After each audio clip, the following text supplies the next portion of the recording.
I've always been a man of faith throughout my life. Faith in a power greater than myself, whether that be a personal God or some impersonal force that controls the universe. Faith in my convictions, my perceptions, my opinions, particularly my senses. But in the final few days of my life, indeed in the final moments of my life, I've come to question that faith, particularly the faith in my senses.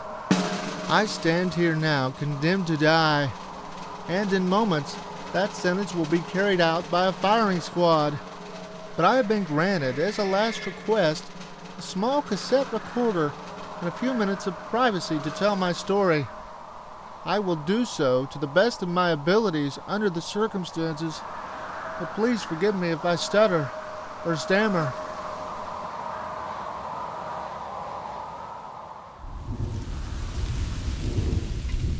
It all started on the first day of my retirement.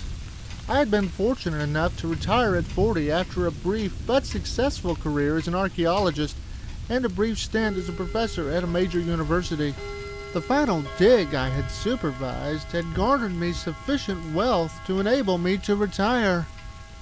I was determined to spend the second half of my life doing only things that I wanted to do, and tops on my list was to learn to play the piano. I'd always been intrigued by musicians and film scores and thought I'd try my hand at composing something. So I got a piano, delivered to my house a few days before I was scheduled to retire, and on that first morning, got right to it. But I must have been so engrossed in my attempt to make music that I failed to hear someone enter my house. Next thing I know, I heard the cock of a pistol and felt the cold steel of the barrel pressed against the back of my head. Close your eyes and keep them closed or I'll blow your brains all over your new Steinway. The weird voice turned my insides cold. Suddenly, a black mask was placed over my eyes. What are you doing? A larger, thicker cloth was placed over that and tied securely around the back of my head. I couldn't see a thing. Then I felt my hands being handcuffed behind me. I took a deep breath and asked, "Who are you? What do you want?" Don't question what I say or you'll end up dead. Obviously, I want to conceal my identity. That's why I've blindfolded you and modulated my voice. We're going on a little trip. If you behave yourself and do as you're told and tell me what I need to know, when we reach our destination, I'll return you safely here. But if you try to in any way to sneak a peek or discover who I am, I will kill you without a second thought. Is that clear? Yes, it is. Just calm down. If you've got your finger on the trigger, take it off. I felt her put something around my neck. She secured it there, a little tighter than I wish she had. This is a shock collar. If you try to remove your blindfold, assault me, or otherwise make a break for it, all I need to do is hit a small button here on my controller, and a surge of electricity will course through your body, knocking you temporarily unconscious. Don't think you can slow our progress by having me knock you out. I brought along a wheelchair and can just as easily put your unconscious body in it. And with that, she had me out the door. I didn't even have time to lock my house. I knew it was daylight, but I couldn't tell if any of my neighbors could see the situation I was in. Help me! Help me! Somebody help me! Help me! I think you need a little nap.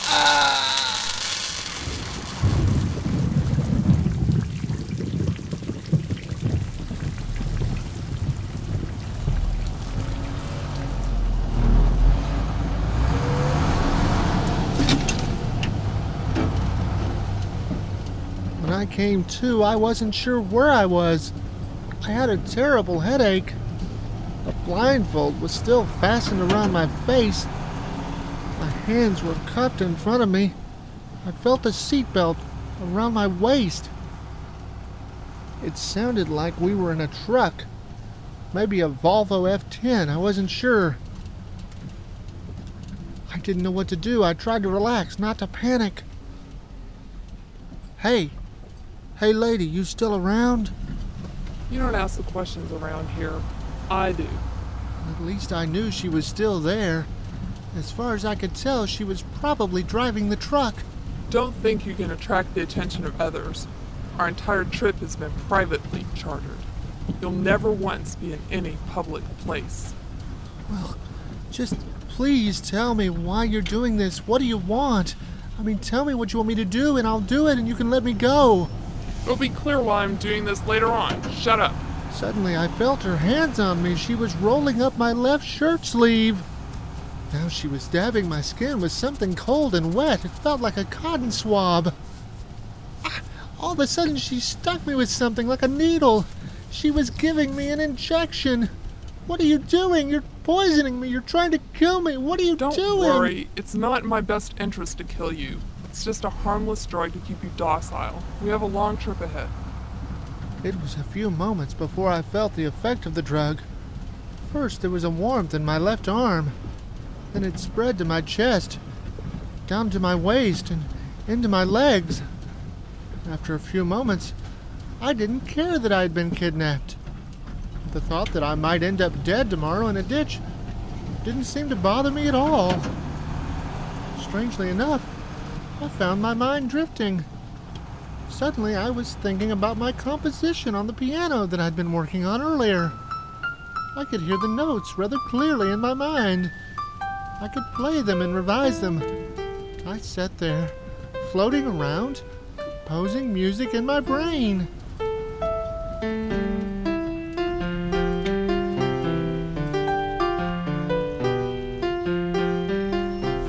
I don't know how much time passed.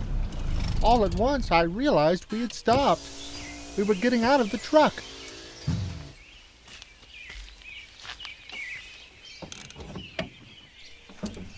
Watch your head. It was a bit difficult for me to walk. I stumbled and threw my hands out wildly. Keep a hold of my arm. You don't need to be sticking your hands out, feeling around. I regained my balance. I could tell we were outside. I heard birds and felt the breeze. And then suddenly, something wondrous happened. The birds, they were chirping my piano tune.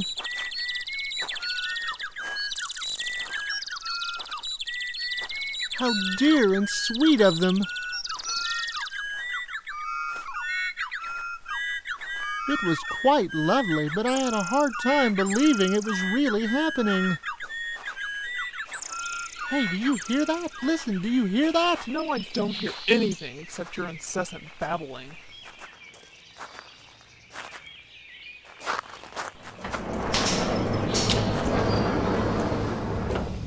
We stepped into some kind of warehouse, I think, and started walking at a steady pace. She had me by the shoulder, and it was all I could do to keep up with her. Getting on a plane. Step up. Step up. Oh, easy. Somehow I made it up the steps and inside. It was all I could do to stay on my feet walking up the aisle. The plane sounded like it was starting to taxi, but the drug must have really had me disoriented because it didn't feel like we were moving. She got me into a seat and uncuffed my hands. Fasten your seatbelt. I was really lightheaded from the walk and the climb up the stairs. I must have passed out soon after that because when I came to, we were already in the air. It was the smoothest flight I'd ever been on. It was a strange sensation because I felt dizzy, like I was floating in my seat, and yet the plane felt perfectly still at the same time. This drug was almost like a spell of vertigo that wouldn't end. Hey, are you still there? Be quiet. Hey, just tell me, what was this stuff you gave me? God, you're a talker. I can see why your wife left you. What? I will answer a few yes or no questions. Oh. Choose them carefully. Well, where are we headed? Do you know what a yes or no question is, Professor? Or should I say, Maestro? What? I hope you don't think you're going to make a living composing on the piano. Well, I just started playing today. Let me see, are we traveling to someplace in the U.S.? No. Are we traveling to London? No. I thought for a moment. Are we going to Egypt? Yes. I shivered under the little air funnel blowing down on me. Are we going to the Delta region? Yes, yes. Suddenly all this was beginning to make sense to me. My last dig had been in that very area. We had been searching for archaeological evidence to support the biblical account of the Exodus when the Israelites living in the Delta region had been put under taskmasters by order of the Pharaoh, and Moses had eventually led them out to the Promised Land. The problem was that the ancient Egyptians had never kept records of defeat, which is what the Exodus was since the Israelites escaped. So at the time of my work, there had been no record of large numbers of Israelites in Egypt, or any archaeological record of Moses. Before I had abandoned my dig and retired, the evidence I had found suggested that the historical account in the Bible had been exaggerated. This tends to happen when stories are told over and over. The fish always gets bigger. To understand the pressure I had been under, you have to realize that the Exodus is the very basis for the Jewish faith, and many people were not happy with my work, which suggested that, unlike what the Bible said, there had not been 600,000 Israelites involved in the Exodus, but at most 600, and realistically I believe probably only about 60, perhaps only a couple of large families. The day I had abandoned my work, I had seen a papyrus on which I believe contained the actual number of Israelites that Moses had led out of Egypt. I think it also contains the name of the Pharaoh at the time of the Exodus, but I never got a chance to translate it completely. I am sad to say, and somewhat embarrassed to admit, that I sold out. I took a large sum of money from the very people who would later have me lined up in front of a firing squad. In exchange for this money, I agreed to abandon my dig, surrender my field notes, and never again return to the Delta. But before I left, I had just enough time to safely hide the papyrus in Egypt. As far as I know, I'm the only human being who knows where it is. I took a deep breath. You're going after it, aren't you? Yes, it's the papyrus I want. Are you in this for truth or for money? Wrong question. Night, night.